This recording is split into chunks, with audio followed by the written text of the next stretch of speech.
eu gravei um vídeo abrindo a discussão da intervenção na política. Eu me lembro que falei sobre as reformas, principalmente a reforma da Previdência, o teto de gastos, o início do governo Bolsonaro.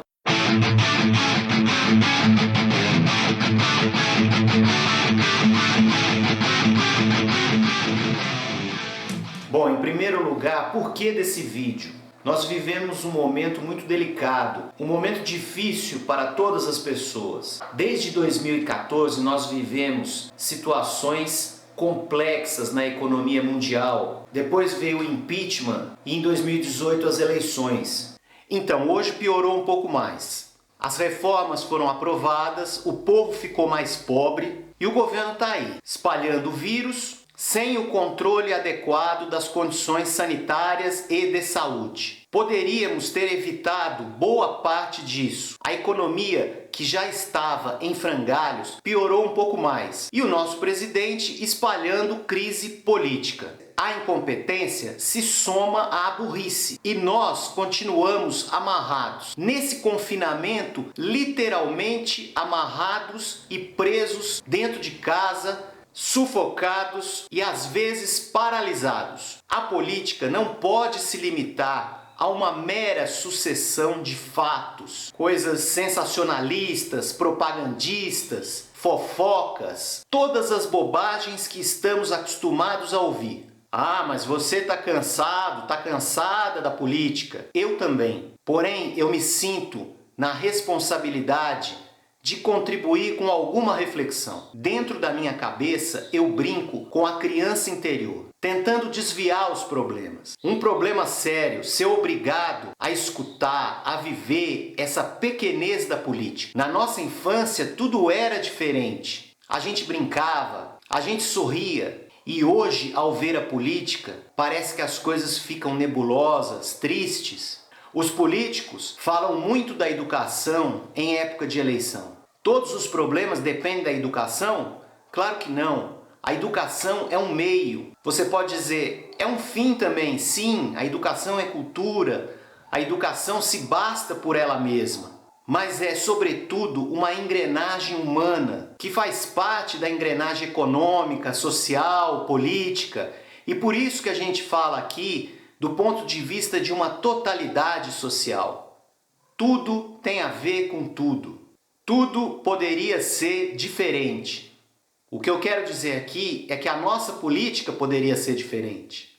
Veja você, todo dia é uma bomba. Toda manhã a gente recebe uma nova declaração do presidente. Um novo esquema de corrupção, idas e vindas de ministros, poder judiciário, poder legislativo, sem armas para dar respostas aos desmandos do governo. É um verdadeiro esgoto de informações. Fake, verdade, mentira. O que está faltando de essencial? O nosso envolvimento democrático. Ok, mas estamos confinados. Estamos restritos ao nosso computador, ao nosso celular. A nossa participação, a nossa voz, muitas vezes não pode ser ouvida. Mas falta mais. Planejamento, gestão pública, coerência com o gasto público. Só para ficar no início da conversa, falta estratégia com E maiúsculo. Mas claro, tudo isso é uma ideologia neoliberal, ultraliberal, anarcocapitalista, o nome que você queira dar. Essa ideologia é contrária à ideologia do progresso, do desenvolvimento, da política pública. Isso que eu gostaria de reforçar aqui. Talvez o debate Estado versus mercado não tenha sido suficientemente saturado. A gente não falou ainda sobre a quantidade de Estado e a quantidade de mercado que nós poderíamos ter no desenvolvimento de um desenho político, da estratégia. Por exemplo, um projeto que tivesse 70% de Estado, 30% de mercado.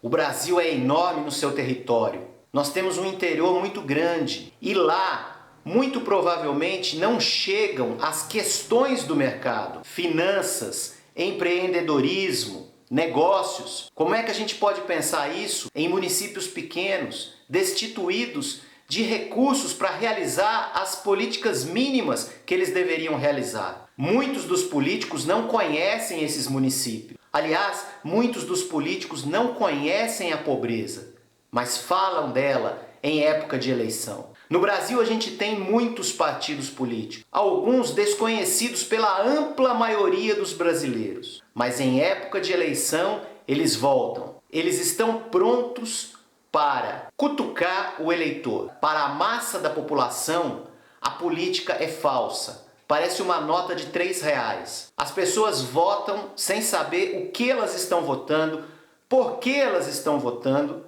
e muito menos depois lembram dos políticos em quem elas votaram. Aqui vem a questão democrática. O voto obrigatório.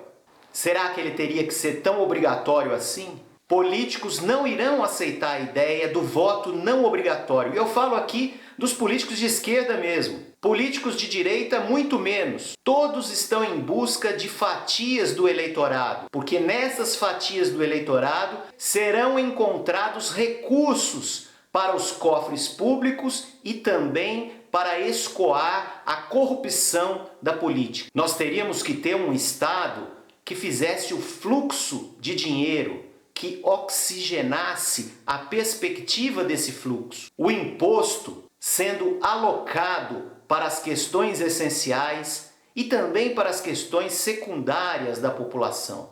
Claro, uma divisão de classes sociais. Ricos pagando mais imposto. Classes médias, pobres, etc., pagando menos imposto. Em todas as áreas. Educação, saúde, infraestrutura, transporte, habitação, limpeza, lazer, cultura. Um Estado que tivesse a perspectiva de motivar os indivíduos e as instituições à produção criativa. Parece loucura isso. Motivação das pessoas para o trabalho. Veja, não um trabalho alienado, estranhado, um trabalho produtivo. Não um trabalho de 8, de 10 horas por dia, mas um trabalho que trouxesse os verdadeiros significados do prazer do trabalho. Bem, aí você vai me falar como fazer isso? Isso é uma loucura? Como distribuir o dinheiro? Eu respondo o seguinte: eu gostaria de ter dinheiro, mais dinheiro. E isso que eu gostaria para os outros também. Mas eu sinto que nesse ponto nós estamos atrasados. Saindo agora da política para tentar entrar na teoria. Vamos a uma resposta econômica. Muitos dos economistas atuais estão falando sobre isso. O keynesianismo, renovado, claro, é exatamente o oposto do que o governo Bolsonaro está fazendo. O que precisamos é fortalecer o crédito, extrair dos mais ricos, incentivar a coisa pública, resgatar o sentido de pertencimento à comunidade. Fazer com que o Estado promova a sua própria vocação do bem comum. Criar parcerias de incentivo. No vídeo de um ano atrás, eu falei que o bolsonarismo seria o atraso. Pessoas atrasadas, uma série de equívocos. Algumas pessoas totalmente despreparadas, outras ingênuas, enfim. Porém, democraticamente, todos eles são vitoriosos. Ganharam as eleições após anos e anos escondidos no armário. Então, parece que a melhor frase seria: nós já sabíamos que isso iria acontecer. No fundo, o discurso de que o setor público não presta, de que o funcionário público é vagabundo e não presta, não é um discurso deste governo. É uma grande narrativa passada ao longo dos governos. Narrativa esta que de forma escamoteada e talvez até sem sentir, o PT também passou, porque a coisa pública não foi devidamente ajustada. Além disso, a política social dos governos petistas camuflou, amenizou questões. Os verdadeiros problemas sociais dependem de um Estado eficiente, eficaz no combate à corrupção, eficaz na distribuição das políticas sociais, sejam elas políticas públicas ou políticas com parcerias. E o que nós temos é um estado de baixa densidade produtiva, desacreditado pela população. Olha, e eu não falo isso com tristeza, eu falo isso com a constatação de vários desses governos e do fluxo dessa política. Como fazer para tornar o Brasil uma potência econômica? Como fazer para as pessoas melhorarem? Começamos a perceber que as mãos do Estado são essenciais para criar esta nova possibilidade. Bem, mas antes é preciso dizer que muitos dos políticos da esquerda e da direita não querem discutir essa questão maior de lógica estratégica. Aliás, nacionalismo e estatismo são termos bastante desgastados. E as pessoas, principalmente os políticos, evitam isso, porque sabem que podem ideologizar demais o debate. Nós não precisamos de ideologia no debate, precisamos de questões práticas, de resolver questões emergenciais do povo e apontar para mudanças. Bom, você conhece o toma lá da cá. Os projetos são aprovados mediante trocas entre os partidos e os políticos. E isso vai acontecendo no primeiro ano, no segundo ano, no terceiro ano e no quarto ano de mandato. Os políticos fazem cálculo de todo tipo, da distribuição dos recursos às fatias do poder. O poder não é somente objetivo, ele tem altas doses de subjetividade. Então, os políticos se tornam egoístas. Isso é muito pouco, é mesquinho. Temos pouca gente pensando realmente, entre aspas, no povo, pensando nos mais pobres. Alguns, claro, querem romper com isso, desejam uma política oxigenada, que saia das bases, não é, que faça a transparência pública acontecer, etc. Poderíamos ter empresários dispostos a dialogar com as comunidades, mas isso parece algo absurdo. Cada vez mais as pessoas estão em seus guetos e o empresariado, seja médio, seja os altos empresários, estão dentro dos seus condomínios de luxo. Bom, então eu queria trazer aqui uma autora bastante lúcida e para esse momento extremamente pertinente à nossa discussão. Hannah Arendt, no livro sobre violência, ela constata os resultados catastróficos da política. E aí ela diz o seguinte: não apenas o progresso da ciência deixou de coincidir com o progresso da humanidade, mas também poderia disseminar o fim da humanidade. Tanto quanto o progresso da especialização pode levar à destruição. Em outras palavras, o progresso não pode ser o meio de avaliarmos os processos de mudança. São processos rápidos e desastrosos. Essa passagem é realmente chocante. Parece que ela está falando do momento atual, da pandemia. Ela escreve isso em 1969. Fomos lançados ao capitalismo financeiro. Estamos sufocados com esse capitalismo. Precisaríamos pensar no progresso. Mas em qual progresso? Diante da natureza que responde com seus sinais de exaustão. Há um tom de preservação da natureza nas falas da autora. Cuidado com a destruição do planeta. Daí ela diz que a forma extrema de poder é o todos contra um, enquanto que a forma extrema de violência é o um contra todos. E aqui eu lembro do Bolsonaro. Na verdade, eu sinto uma mistura de raiva e de pena. Afinal, é nítido o seu despreparo, a sua arrogância, o seu isolamento. Nós fomos ensinados que a política corrompe, que o dinheiro é sujo. Estas formulações grudam na nossa memória, mas não são verdadeiras. Uma discussão que sempre volta é a seguinte: como os policiais são formados? Já que a gente depende de polícia para a nossa segurança. O que eles entendem como seu papel, seus direitos e deveres, a questão da obediência. Arendt diz assim: Poder e violência, embora sejam fenômenos distintos, usualmente aparecem juntos. A violência sempre pode destruir o poder. Do cano de uma arma emerge o comando mais efetivo, resultando na mais perfeita obediência.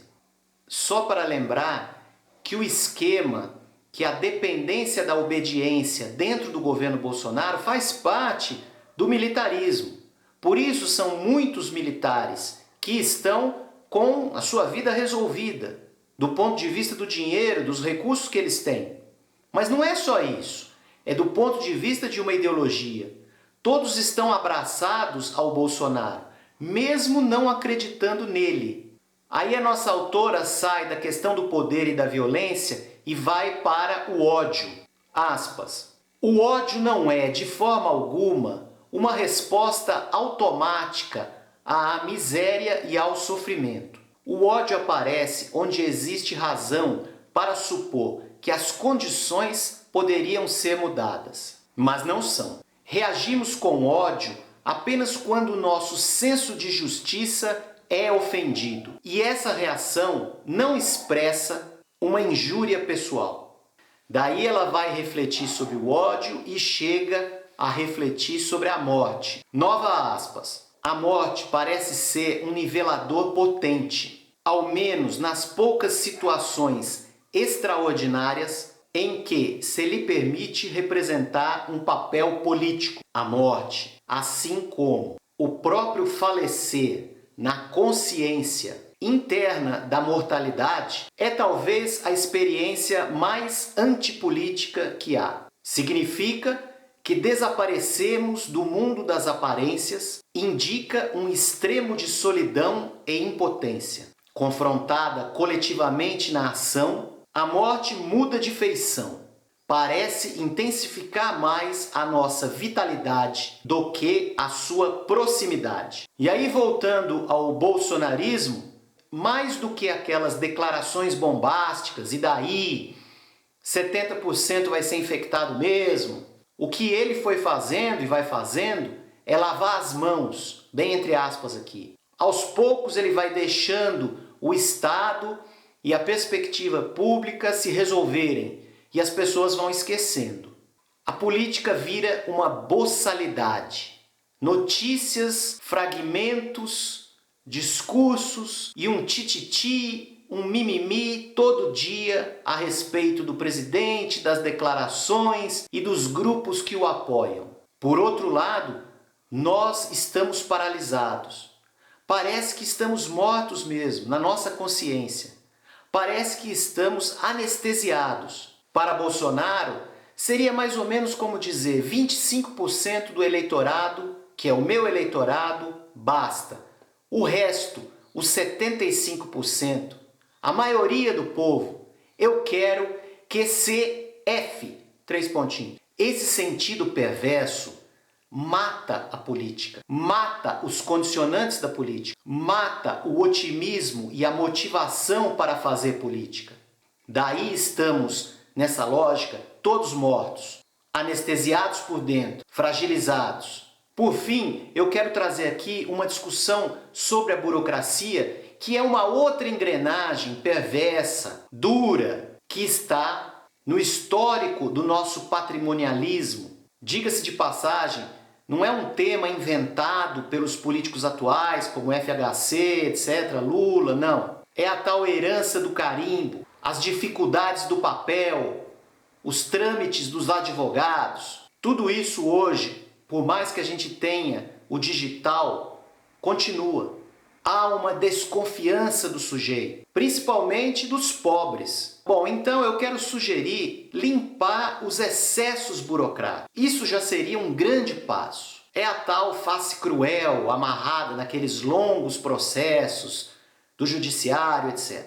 A nossa autora diz o seguinte, aspas, a burocracia é a forma de governo na qual todas as pessoas estão privadas da liberdade política, do poder de agir, pois o domínio de ninguém, e o ninguém ela usa com N maiúsculo, não é um não domínio. E onde todos são impotentes, temos uma tirania sem tirano. Eu queria refletir sobre isso porque, na verdade, muitos vão falar do presidente, falar do bolsonarismo e a tirania está dispersa. Ou seja, ninguém, na verdade, falou de golpe e deu o golpe. Eles estão no poder e eles estão exercendo uma forma de não poder, ao mesmo tempo tirânico e burocrático. Pensa, por exemplo, em todo o processo dos R$ 600 do auxílio emergencial. E agora, José? Impeachment, interdição, renúncia? Olha, a política é complexa. Depende de várias coisas. Eu já pensei nesse ponto várias vezes. Quando volto no pensamento, me parece que vem uma luz no final do túnel, mas aí no dia seguinte a gente não sabe ao certo qual será a reação de um ou de outro político. Político eleito é dono do mandato. Se agarra ao mandato como um carrapato. Afinal, como todos nós, pulsa dentro dele o poder, a tentativa de realização, o status pelo poder. Quantas vezes a gente viu o Bolsonaro dizer que é ele que manda, é ele quem escolhe, etc. O povo deu esse poder a ele. Muitos dos outros presidentes, embora não falassem isso diretamente, muito provavelmente pensavam isso. O presidencialismo é o regime onde o presidente manda. Bom, aqui o que a gente esperava é que ele fosse um pouco mais humilde, pudesse rever, pudesse pedir ajuda, mas parece que ele não é esse tipo de pessoa. Aliás, o próprio bolsomínio não é assim. Então aqui mais um motivo para a gente ir, ao longo do tempo, nos despregando da burocracia, nos despregando do sentido falso da democracia. Nós precisamos de gente com pulso forte, que diga: eu posso, esse é o meu poder e eu vou realizar mudanças. São várias as engrenagens burocráticas nas quais os políticos se encostam, param de realizar, ou então realizam com vistas à próxima eleição. Aí a gente pode perguntar assim: o caminho para isso seria o parlamentarismo? Talvez, mas nós já tivemos parlamentarismo. Nós já tivemos a opção de escolha desse regime e optamos pelo presidencialismo. Talvez, numa transição, nós pudéssemos ter algo mais democrático e popular. Mas isso passa, obviamente, pela leitura que o povo pode fazer desses políticos. E, claro, o comportamento diante de novas eleições. Obrigado.